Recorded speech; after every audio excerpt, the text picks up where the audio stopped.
Hello student, चलो इस question में क्या दिया हुआ है, ratio of mass density of nucleus calcium and oxygen.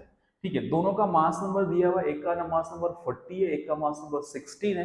तो दोनों के डेंसिटी का रेशियो चाहिए। ओके, तो मास नंबर एक का कितना दिया, A1 डिवाइड बाय A2 कितना आपके पास इज अ 40 डिवाइड बाय 60। तो आपको बोल रहा है डेंसिटी 1 डिवाइड बाय डेंसिटी 2 का रेशियो क्या आएगा।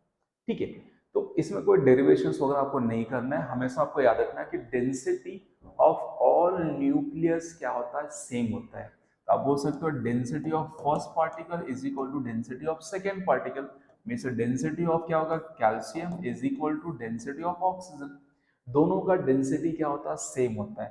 तो density of calcium divide by density of oxygen कितना आएगा, 1। मेरी आंसर इज 1 हियर। तो जब भी क्वेश्चन आया डेंसिटी पे तो याद रखो डेंसिटी, अब आपको चाहिए तो आप डिराइव करो, डेंसिटी कैलकुलेट करो। ऑलरेडी क्या आएगा, कैलकुलेशन के बाद भी क्या मिलेगा, density of is independent of क्या होता है, मास नंबर्स। तो जब density independent of mass number या density of all particles are equals, तो क्या होगा, डेंसिटी का रेशियो कितना आएगा, बनाएगा। ठीक है, तो आपको चाहिए तो मैंने इसके कुछ प्रीवियस क्वेश्चंस में इसका डेरिवेशन किया हुआ कि डेंसिटी क्या होता है, इक्वल होता है। अब वहां से रेफर कर लो या तो डायरेक्टली याद रखो, density of all particles equal होता है। जितने भी एलिमेंट्स आपके पीरियोडिक टेबल में एग्जिस्ट करते हैं उन सभी एलिमेंट के न्यूक्लियस का डेंसिटी सेम होता है। तो अगर डेंसिटी सभी न्यूक्लियस का सेम है तो उनका रेशियो हमेशा क्या आएगा, एम।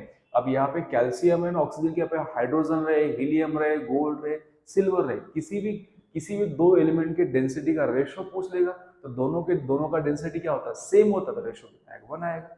तो दैट इसका आंसर बोल सकते हो 1। क्लियर, समझ में? Thank you for watching.